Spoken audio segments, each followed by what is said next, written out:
Okay, Reb Naftali, I believe we're holding at Allah Shalzayas, which is Daf Chaf Aleph Amud Aleph, 21a, at the very bottom. Last line, right? Last line of 21. Okay, we thank Hashem that we're able to learn Torah every day. For learning, we should have the Beis Hamikdash immediately.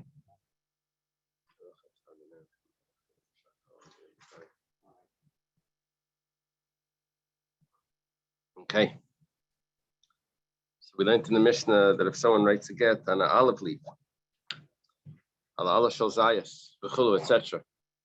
Now, very important when you learn Gemara is that when it says etc., you actually look up what it says over there, because otherwise the following Gemara doesn't make sense. The next piece in the Mishnah, and that etc. says, if someone writes it on the horn of a cow, V'chulu means etc. I don't know what etc. means. Is that a Rosh Hashanah? Yeah, it's a Rosh Hashanah. So it says if someone writes it on the horn of a cow, he can give it to an ox, cow, bull, whatever. He can give it to the whole thing to his wife. Yeah, we're talking about writing a get. The document is being written. The Gemara says, "Bishlemi yad de'efed." Makes sense when we talk about the hand of the slave. We was talking about if he wrote a document on the hand of the slave and he gives the slave to his wife. Okay, now she's going to be divorced because she received her divorce document. So if you write it on the hand of the Eved lo yafshel l'michtzah, you're not allowed to cut off his hand. It's interesting. Rashi goes through a bunch of like elaborate explanation of why you're not allowed to cut off the slave's hand. Not like simply, you can't cut off his hand. But he says because he's shayach to do mitzvahs, you're not allowed to hurt him. If you do hurt him, then he is going to go free. Shows us the elaborate Rashi a little bit. For a simple point, it shows us that you're not allowed to hurt him. And we talked about that now he transferred the slave over to his ex. Right. He's transferring the slave to his now ex-wife, and that's causing the divorce. And we have a halacha that you're not allowed to do any work to the get, to the document, from when it's written until it's given. Can't detach it from the ground or anything like that. So since the hand cannot be removed from the slave, so we know it's going to go intact. No work is going to be done to that, and it's going to go straight over to the wife. Elakeren shel parbo, when it comes to the horn of a cow, like they may end up cutting it off. And Also was cut off before it was written. If it was cut off before, then you don't have any problem. Yeah. Problem is, you may cut it off afterwards. Yeah. The cow would be part of the get if it's attached. The whole. Oh, you're talking about if you can use the cow as part of the payment for the. Yeah. So the Gemara says, he has to write it and give it to her. What's a good get is only something that is not lacking anything but being written and given. But this is a problem because it will be, if it's cut in the middle, that's going to be problematic. What is the Gemara concluding here? It looks like the Gemara is just leaving me with a question. How does it translate it by you?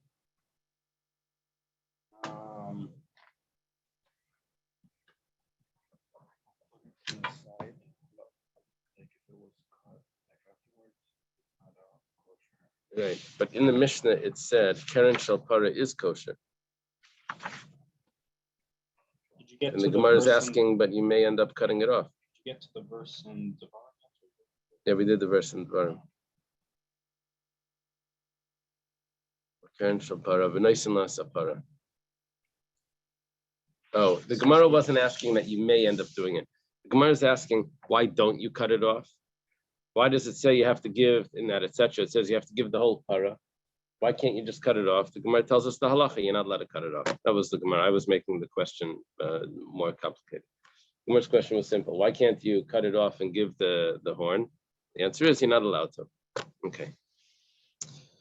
So Rabbi Yossi Aglili Aimer Chulu. Rabbi Yossi Aglili says that you're not allowed to use in the Mishnah, etc. He says you're not allowed to use anything that's alive or anything that's edible as a get. My time with Rabbi Yossi Aglili. What's the reason for Rabbi Yossi Aglili? Good morning.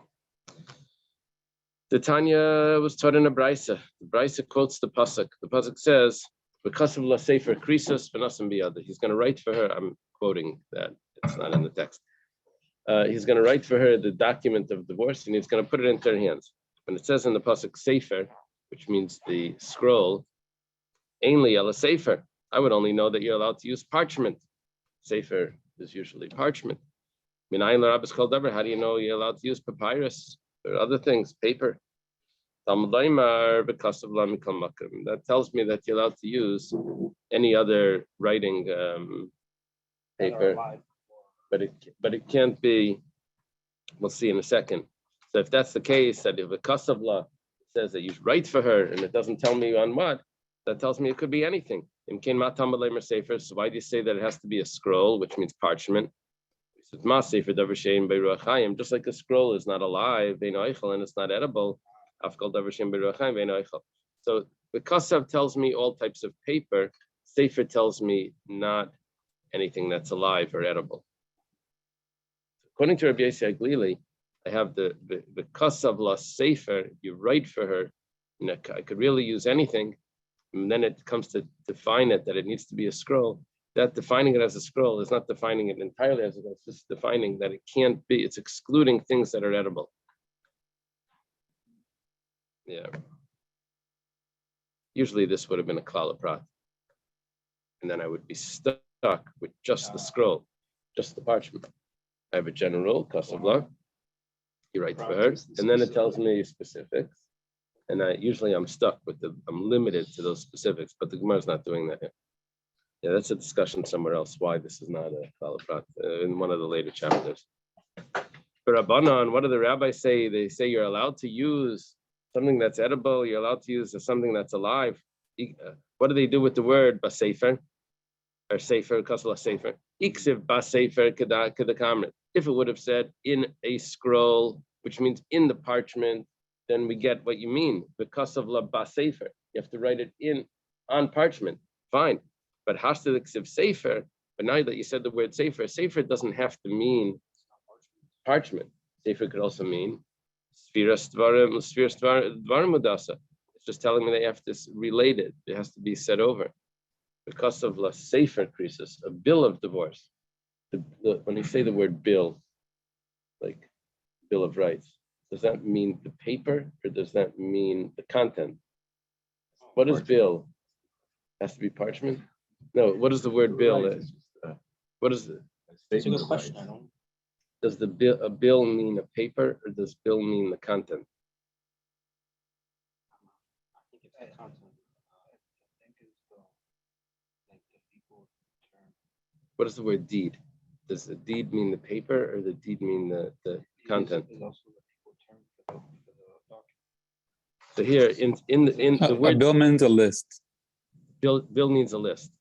So that may be a good translation of sefer, because sefer just means sphiras dvarim, which means like relating, giving over the content. So we're saying that sefer could have another meaning. Sefer doesn't have to mean that it's parchment. Sefer could mean that you have to give the relate whatever you wanted to say. But over here it means divorce. See, I'll throw the book at you. All the laws I'll throw upon you. Right. It also means a draft of a proposed law presented to Parliament. Yeah, That's a bill. Okay. What do they know about English? Just a dictionary. Yeah. No, in the Congress, they call it the bill is not yet a law. Oh, that's what it means? Yeah, Okay. No, it doesn't mean that it could be said over. What it means is because of like you write for her what you wanted to say, what you wanted to relate. Obviously it needs to be written. It says right because of that. But it's not, it doesn't mean on a parchment. It means you write for her the content. Very nice. Straight from Alabama. Birmingham. Okay. Where's your cowboy hat? What page was Oh, that? they don't work on my For house. Rabbanan, hi, because of my Avdila, yeah, we're on 21b. What do they do with the fact that it says because of? You see, it's interesting. According to Rabbi Yossi Aglili, Sefer tells me that it needs to be parchment. Kasavla tells me that it doesn't need to be parchment. It could be other types of paper. So Sefer ends up telling me, Sefer tells me that it needs to be not living and not edible. But according to the rabbis, what do I learn from Bekasav? Because Bekasav isn't coming to include more than Sefer, because the whole Sefer isn't excluding. Bekasav Mayavdila, Mibayle Beksiva Miskareshes Vena Miskaresh Bekasav is coming to tell me, how do you do a Jewish divorce? That it needs to be with a bill, with a document, not with not with money. I could have thought that we do a comparison. What happens when you get married? He gives her money, right? A ring. What would be divorce? Maybe the way they get divorced is with more money. Doesn't say that she would give it to him. That would be interesting. So what it sounds like is that he would give her again money to get her divorced. He married her, she agreed. Now here's some money and you're divorced. I could have thought that. Kamash Malana comes to tell me no, that a Jewish divorce is done with a document, not with money. Because usually there is a comparison between the marriage and divorce. The way you get married is the way that well, there's a lot of halachas that are similar. But it's telling me that this halacha is not similar. So it has to tell me that you need a written document. Be'idach, what does Rabbi Yossi say regarding not getting divorced with money? Nafkalemi Sefer Krisis. It says Sefer Krisis, the bill of divorce. Sefer Karsavein Davaracha Karsis. So that I can learn from Sefer. I don't need the Kasavla to teach me that. Be'idach, what do the Rabbanan do with Sefer Krisis? Sefer Krisis teaches me, karas means to be cut off, the document that severs their relationship. Rabbanan say that it's teaching me that there's something that it has to be severing their relationship. Kedetani was taught in the Brisa. Behold, this is your get. Al menashle tishtiyayin, on condition that you never drink wine. We know why they're getting divorced. She drank too much wine. On condition that you never go to your father's house again.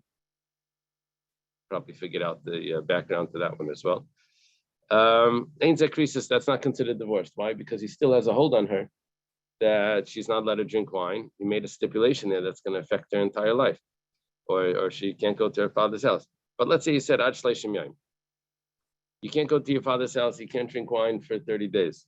Then her is a krisis, then she's divorced. Why? Because after the 30 days over, they're totally detached. So who is learning this? This is Rabbi Yossi is learning from Sefer Krisis. No, I'm sorry.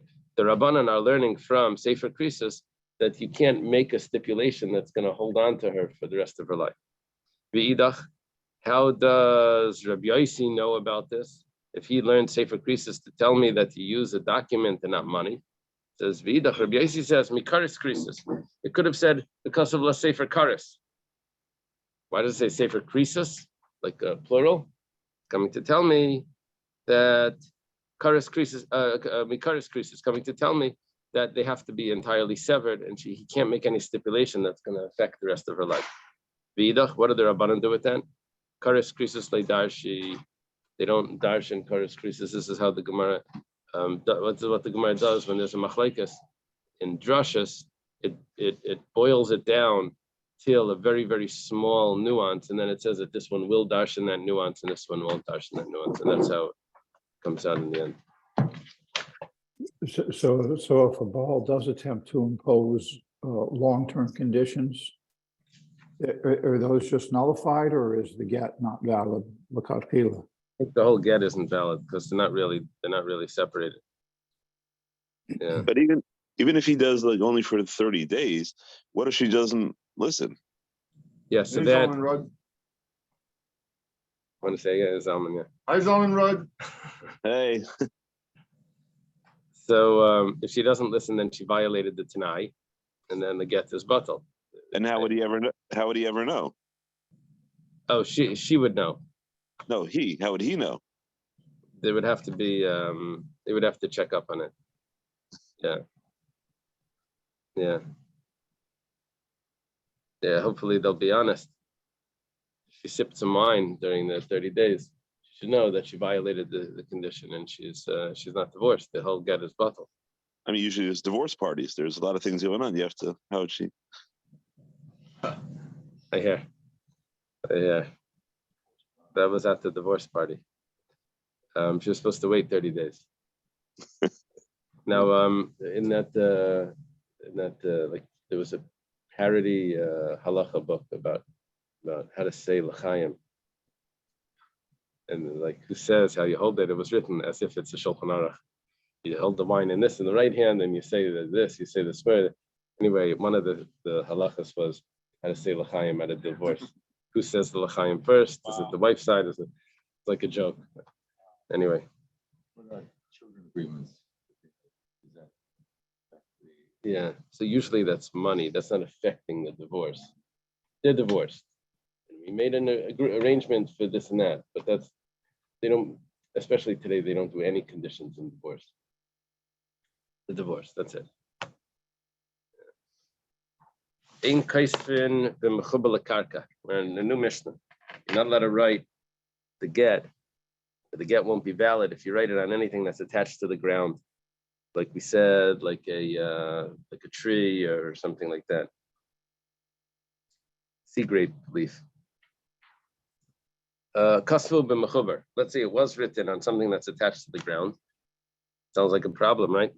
Because once you detach it, then you've messed it up because it's supposed to be written and given. You're not supposed to have any other actions done to the document in between the writing and the giving. That was Rabbi Yaglili. That doesn't know. Ruach Chaim, living over there means not vegetation. Living means animal life, or human life. Yeah, Ruach Chaim. In the Gemara, when it says Ruach Chaim, it's not referring to what's it called? The trees respirate. It's not referring to photosynthesis. It's referring to actual breath. Okay. Kasvu b'mechuber. Let's say it was written on something that's attached to the ground. Tolshu, you detached it, b'chasmo, and you got witnesses to sign it. V'nasanla, and gave it to her kosher. It's going to be kosher. Big question here. How could it be kosher? It contradicts everything that we learned. The answer is that this is going to be Reb Meir's opinion, who holds that the main part of the writing of the get is not the writing of the get, but it's the signing of the get. Since the signing of the get was done when it's detached, it's going to be acceptable. You follow? Even though it says v'kasav, you should write it, but signatures are also written. So he says that the signatures are going to be is what the Torah means when it says you should write it.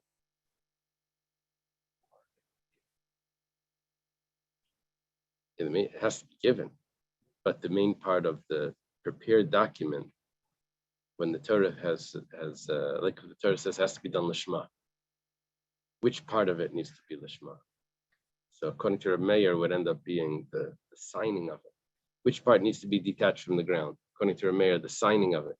All those laws, according to Reb Meir, is referring to the signing, and that's why over here it's kosher, even though it was written attached. But as long as the sign was detached, that's fine. the reason is because it's degradable, right? It's biodegradable, it just disappears. And you won't have a record of it. No, the reason why it needs to be detached from the ground, that halacha, is because it says v'kasav lasefer krisus v'nasam biyada, and it needs to be something that had no other action in between v'kasav la and v'nasan.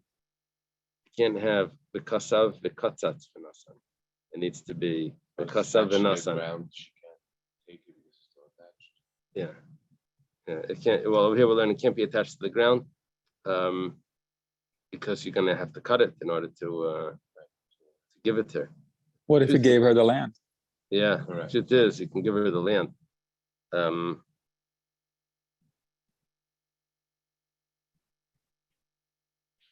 Yeah. with the divorce. Years later,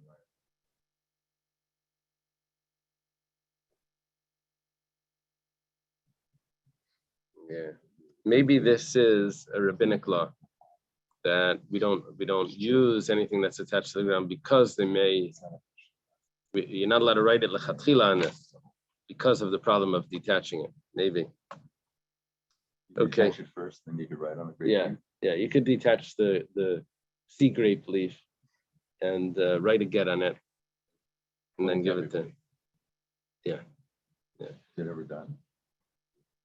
Was it ever done? Probably. The sea grape, big leaves.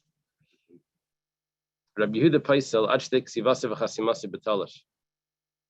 Rabbi Yehuda says, no, Rabbi Yehuda says it's not just the signing of it that needs to be detached, it needs to be the writing and the signing. Rabbi Yehuda ben Beseira, in case from Leil and Yarmachak, Leil Difter, Rabbi Yehuda ben Beseira tells us something else. You can't write it on any paper that had already an erasure on it. If you had a paper that had something erased on it, then you can't tell when you erase again. What happens is the paper has like a thin layer, thin coating on it over the way they would make their paper, or parchment, or whatever. When you write on it, everything's fine. When you erase it, you erase that thin layer together with it, so everything looks different. So you could tell that something was erased.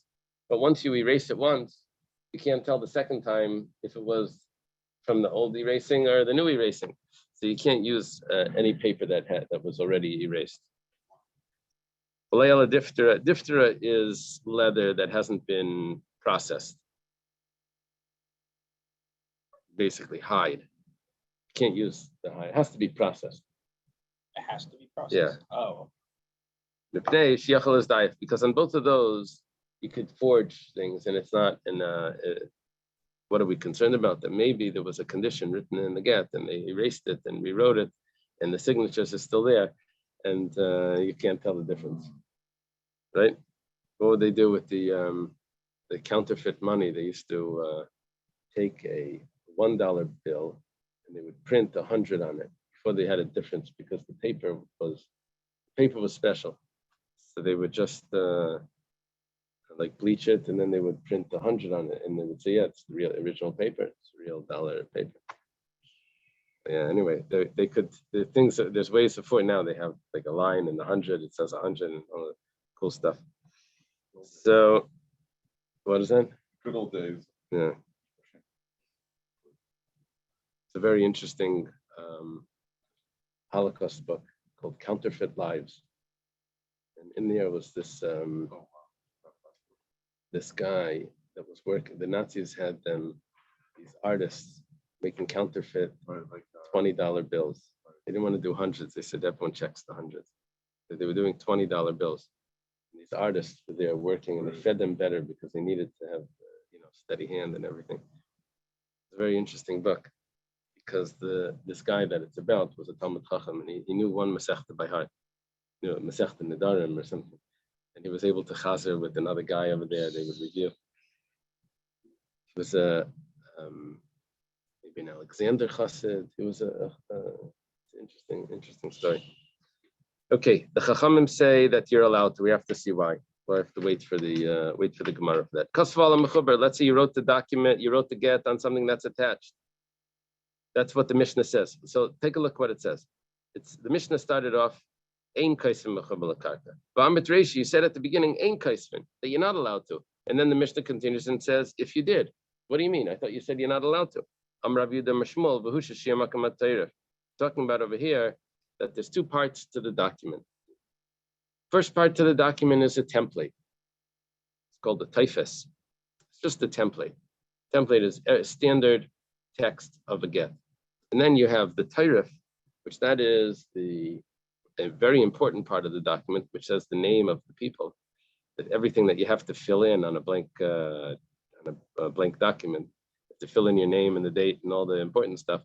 So that's the tairif. So what happened was they wrote the typhus, but they wrote the template, but they didn't fill in those details. What do you call it? Is there a word in English between the difference between the template and the details? Boilerplate. The boilerplate. Boilerplate is the template, or boilerplate is the part that you fill in? Boilerplate is the template, what's already, is going to be there. Okay. What do you Is call it- the part? Is that you is fill in? Yitzi there? He knows this. Yeah. What is it? He doesn't remember. By the way, would you ask Yitzi to please send me his phone number? Yeah, he's got it. On it. He's on it. Thank you. Okay. So they don't give lawyers a test every like 10 years to redo all of their studies. Is there such a thing? You have to keep. Let's see how it is. Okay. Rosh Hashanah Makam Atayr, if you have to leave he wasn't able to write the important part while it was attached. He only wrote the other part. Amar Rabbi Lazar says, this is Rabbi Lazar ben Padas, Amar Rabbi Shia, in the name of Rabbi Shia, Rosh Hashanah Makam Atayr. Talking about that he left over the Torah. We're saying, why is it going to be kosher? Because he left over the important part of the document to detach it first. And we're following the opinion of Rabbi Lazar.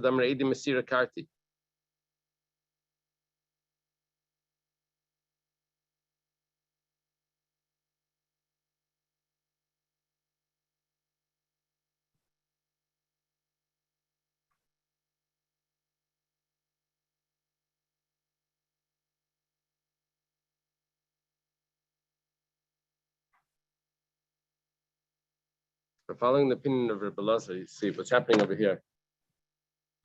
There's a machlekes between Rabbi Lazar and Reb Meir.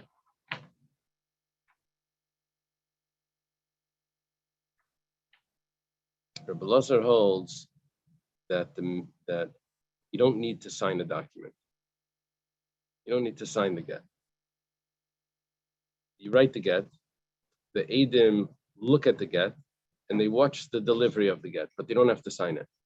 And if the woman is ever going to, what's wrong? The words that are missing Are is the content is real content. There's a word for the right name here that's just called placeholder. So there's the template, right. and then when you Then you have the placeholders. the placeholders, I know. and then everything else is the mamash the content. I know, but I want to know if there's a word For the content? for the placeholders, for all those It's called placeholders. placeholders. Oh. They're called Okay, placeholders. okay. I know my lawyer, he only takes, We handwrite everything. We don't use templates. So according to Rabbi Lazar, you don't have to actually sign the document. You just have to have witnesses that witness the delivery of the document. So according to him, you can't explain the Mishnah. I explain the Mishnah according to Reb Meir. Why is it kosher? Why is the get kosher? Because it was signed when it was detached. But they're explaining why is it kosher because the placeholders were written after it was detached.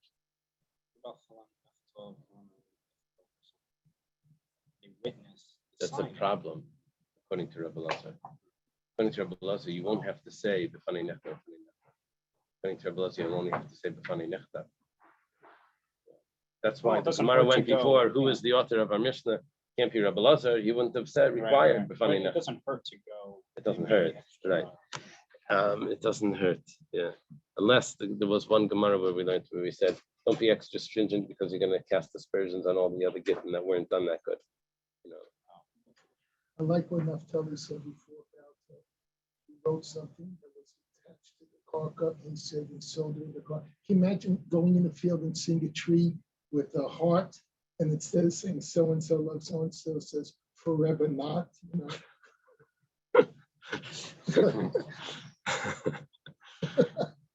That was a joke.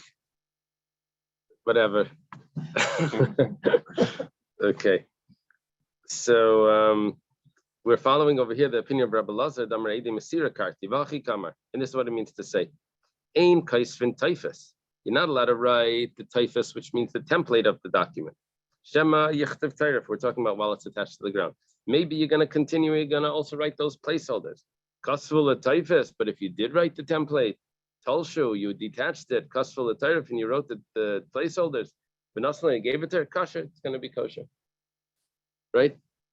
According to Rabbi Lazar, even though he holds that the main part of the document is the writing of it, but the fact is that the main part of the writing of it is the placeholders, not the template. And that's why it's going to be kosher, because that was written after it was detached. That's the opinion of all of these rabbis. Rabbi Yehuda Amar Shmuel, Rabbi Lazar, Rabbi Ishia, Rabbi Barchana, Rabbi Yechon, they all explain the Mishnah like that. Rish Lakish Amar, Rish Lakish says Chismu Shninu. For Rabbi Meir, Rish Lakish has another pshat. He says that what was going on in the Mishnah when it says Kasvu b'mechuber, it says, yeah, it was written while it was attached, but it was Tolshu v'chasmu v'nasanla, it's kosher. So ain supposed to say ain chaismin b'mechuber lekarka. You can't sign it when it's attached to the ground, according to Rish Lakish. And it's Rabbi Meir, Damrei dechasima karti, the way that the get is executed, karti. That's the English word. It's the English word for, the document is executed or something with like it actually like plays out, like what's the term? Executive functioning disorder. You can't get like the actual product at the end. So Edi Chasima Karti, it's the witnesses that sign. They're the one that execute this document. In Kaisvin Tayrif, you can't write not the template, but you can't write the placeholders. This is the decree. You might end up signing it. But if you did write the document, including the placeholders, that's not a problem as long as the signing was after it was detached. That's going to be kosher. You have to give it. That means you can't give it. You have to. It has to be signed. It has to be signed after it's detached. Okay. Kosval, Charis, we have a new topic over here. Does the detachment have to be active or can be passive? Like if they wrote it on the antlers of the deer, which naturally fall off, and then it fell off, and then they were also. I don't know the answer to that. Like the Stein is asking if something is detached passively, like the antlers of a deer that naturally fall off. It says you're not allowed to do an action, but maybe if it happens naturally, maybe that would be different. I don't know. The whole issue is opinion on it. Well, she needs to acquire it, but there is another issue of has to be written without any action between the writing and the giving and the delivery. So what does that mean, an action? Does it mean an active action, or does it mean even a passive What I'm action? saying is, at the end of the day, it's like as long as the nasala, as long as she got it, it's opinion. It's not enough, because I can't have anything in between the writing of the get and the giving it to her. Question is, what is considered the writing of the get? According to Rabbi Yechon, the writing of the get was the writing of the get. According to Rish Lakish, the writing of the get was the signing of the get. So even if there is something in between the writing and the giving, but as long as it's before the signing, according to Rish Lakish, it's going to be valid. After the signing, After the signing, everyone agrees you can't do anything to the get until it's given. Once it's given, then fine. Otherwise, you can't start cutting off margins. You can't start detaching it from the ground. You can't touch. it's not kosher if they signed it while it's still attached. Right, according to everyone. Okay, kasvu al cheresh shel atzitz nakov. Let's say you wrote something on the pottery of a flower pot, a flower pot with a hole in it. It's not a problem because it's not considered attached to the ground. Kasher the shakale kula v'yavle, because you'll take the shakale v'yavle nale. You'll take the whole thing and you'll give it to her. You're not going to break it apart. You're going to take the whole thing. Al Allah shel atzitz nakov. Let's say you wrote it on the leaf of something that was growing in a pot. Abaya Amar kasher, Rav Amar pasel. Abaya says that it's kosher. Abaya Amar kasher. Abaya says that it's kosher. Why? The shakal of yavla nale, because you're going to take the whole pot and you're going to give it to her. Rav Amar pasel gzer shem yiktam. Maybe you're going to cut off the leaf. Pass me your pencil.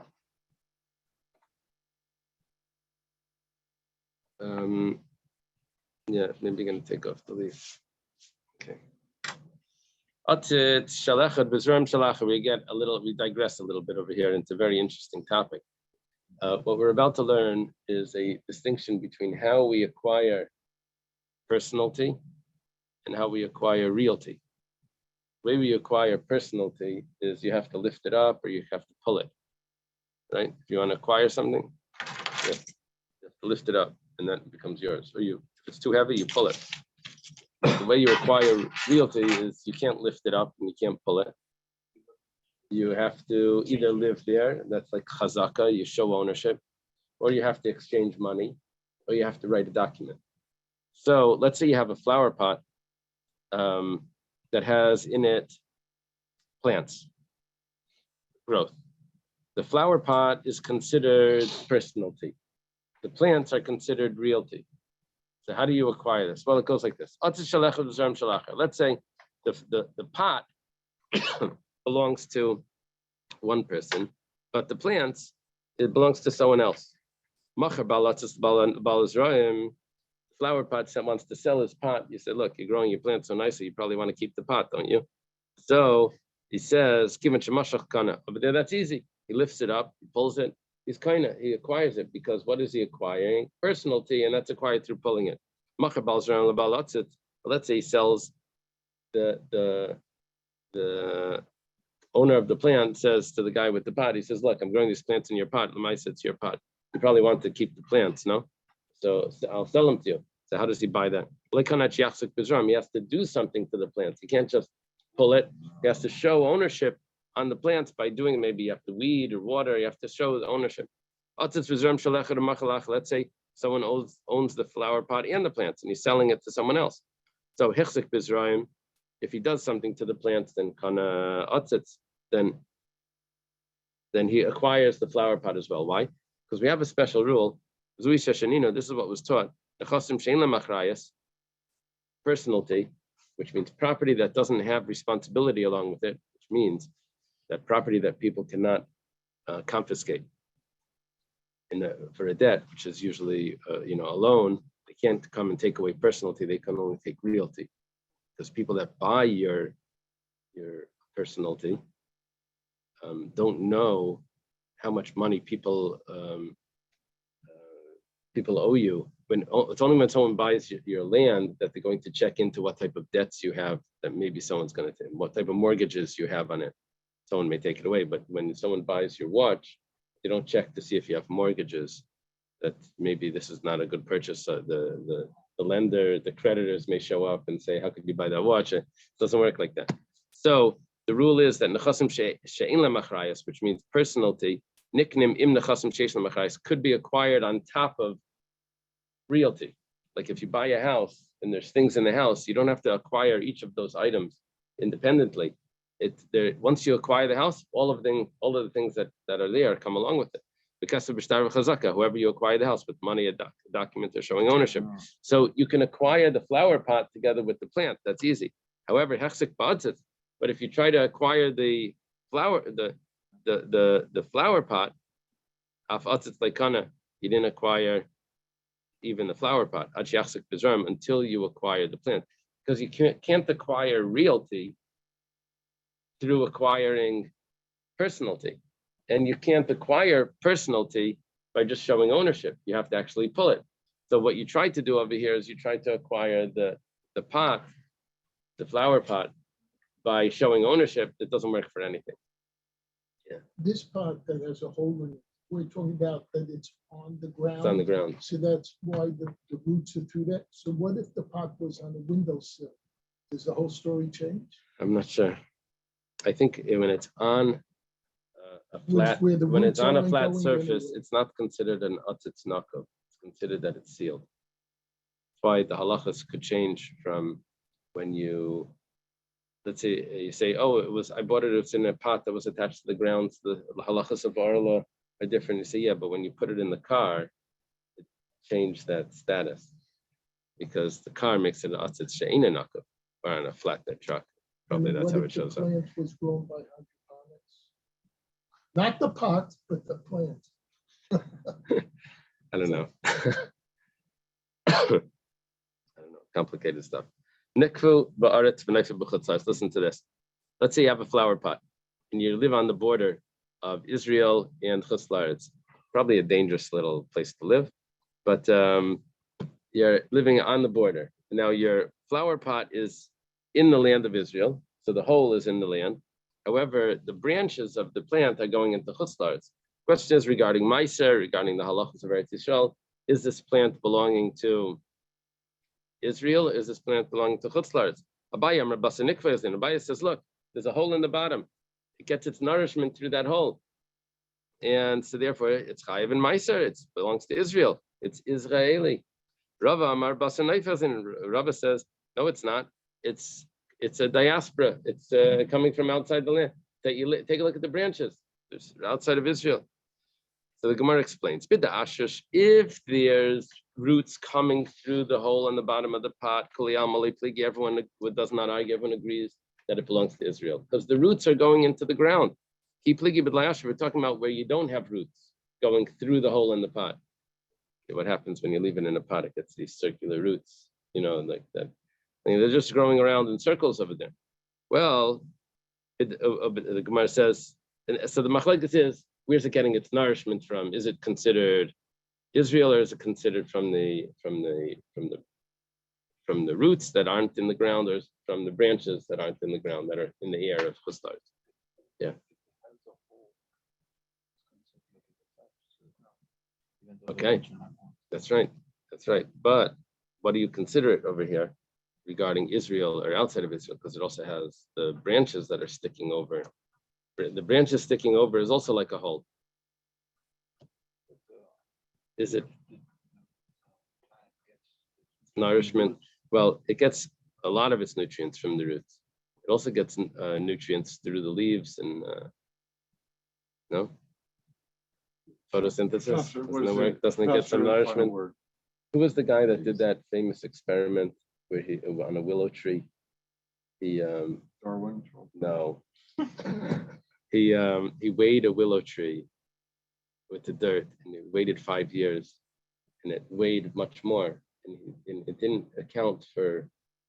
He didn't have any explanation for how it weighed more. Like, where did the other matter come from? You follow and you get to what he did, and then he realized that it must be that it's coming through the carbon in the air, the extra, right? Little factories. Little factors, right? Rabbi, So, one of these ridiculous questions. So what if someone lives on the border of Eretz Yisrael and Chutz La'aretz, he plants bamboo fence, Right. bamboo roots They go down. go parallel to the ground. They don't go down. That's why also you see new bamboo Right. showing up. So there, what argument would you say? I mean, how could you even say that it's definitely Wait till the end of this. Wait till the end. Let's there see. is bamboo that clusters. Yeah, there's two types. Don't go that way. You got the wrong kind of bamboo. I know, they're all over my backyard. Yeah, you get the other kind. 20 feet away. It's another thing. What do you do? You have to keep cutting it down. Yeah. They make it sell stuff. Yeah, it's stock factories. Okay, but the Ashrus, the Gemara challenges this, but the Ashrus like Pligi, if it's took root, there's no machlekes. There's a machlekes even when it took root. But Tanan, take a look. We have a mission like this. Shnei ginei zu al gavzu. Let's say you have two gardens and there's a relief between them. So one is raised, one is lower down. Okay. V'yerak bein tayim. Now in that relief, what happens is you have two gardens. One is down here and one is up here. So in the wall, there's a vegetable that's coming out of the wall. So I have a picture there. Okay, yeah. You want to show them? I don't know if I can show this. Okay. Let's see if you can see that picture. Okay. Well, so what's happening now is who owns the plant that's sticking out in the center? The bottom guy says it's sticking out over my land. The upper guy says it's coming from my soil. Okay, so Is it the same as the producers of Eretz Yisrael? that's what we're comparing it to, as if it's one is Israel, one is outside. We said that if it's, ownership. I know, but granted, granted, It's just but we're- pay on it. Go to oh, but yeah, so that's what each person is saying, that either I own it or the other one owns it. Then you'll have to figure out who's chayiv to do whatever. So it's a machlekes. Rabbi Meir Eimer Shel Elyon. Rabbi Meir says it's the upper ones. Rabbi Yehuda Eimer Shel Tachten. Rabbi Yehuda says it's the lower ones, which means that Rabbi Yehuda holds. Why is it the lower ones? It's not coming from the soil. It's coming from the airspace, which means Rabbi Yehuda holds that you follow the branches. Where are the roots? The roots are in the upper one. So that means that even if it took root, the flower pot that took root is still a machlekes, because Rabbi Yehuda holds you don't follow the roots. Rabbi Yehuda says you follow the branches. Very good proof. Gemara says Hasan Keduktani time. Over there it's different. Over there it says Amar Rab Meir Mam Yetz Elyon Litin Las Afrei En Kan Yerek. Rab Meir says that look, the upper guy says, okay, you don't like you don't want to give me that thing. I'm taking all my soil. If he takes all the soil, the vegetable comes with him, and he gets the vegetable. Amar Rabbi Yehuda, Rabbi Yehuda says, "Mam Yetz Tachton Lamala says Skina Sayafar En Kan Yerek."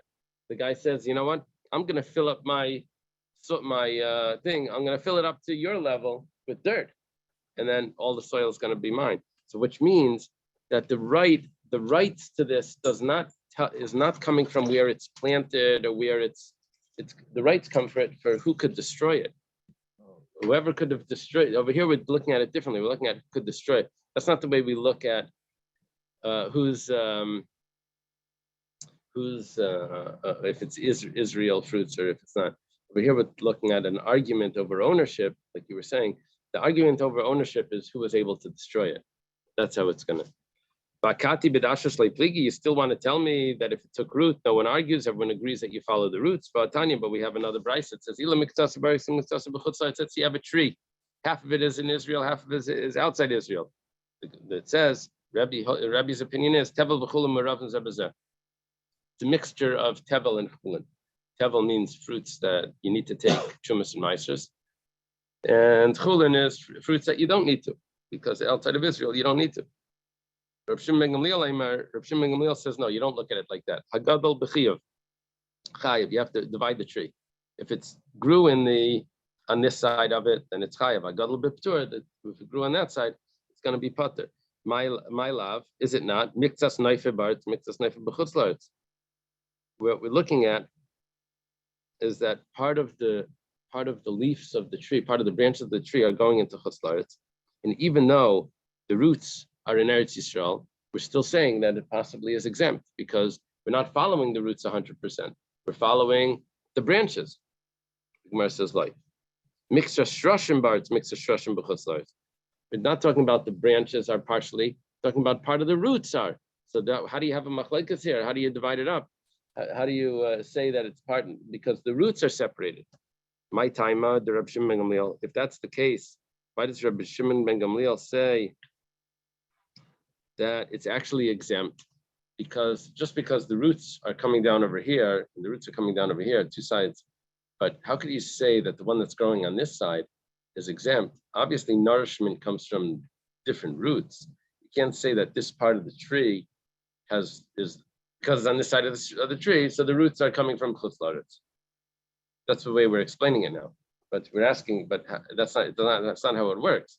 The roots are going to give to the whole tree, whatever side it's on. How could he say it's exempt? Gemara says the mafsik tzunma. The roots are actually divided in the ground by a rock that's growing. The tree is growing on two sides of a rock, and the roots are separated entirely by this rock. What we're saying is that this side of the tree is like independent from this side of the tree. My time at the Rebbe, why does Rebbe say that it's all mixed together if it's actually two parts of the tree? He says every single fruit over here is different. He says the Hadri Arvi, because you look at the trunk, it comes back together. I know the roots are separated, but in the trunk it becomes one. But my kamifagi, what exactly is the machlekes here? Mar Savar Avirim Mevalbal. One says that the air is what gives it its nourishment and mixes everything together. The other one says that no, since the roots are separated, so it still remains separate even afterwards. Like it says, this is the ground of the air. Yeah, very interesting. There's actually a landscape expert in Miami who's developed a technique to cut trees vertically and replant them. I was going to say that. And put the tree back together and replants them, and it works. Oh, is that, and he does that in order to transport it? Exactly, yeah. Wow. It's weird. I don't know if it's all trees or just some trees. That's so interesting. He cuts the trees in half the long way. If it has a big canopy, he wants to move them, so he cuts them in half. And he can put them back together, like probably with like a rubber band. A big rubber band. Okay, have a good day, everyone. So when this, Thank you.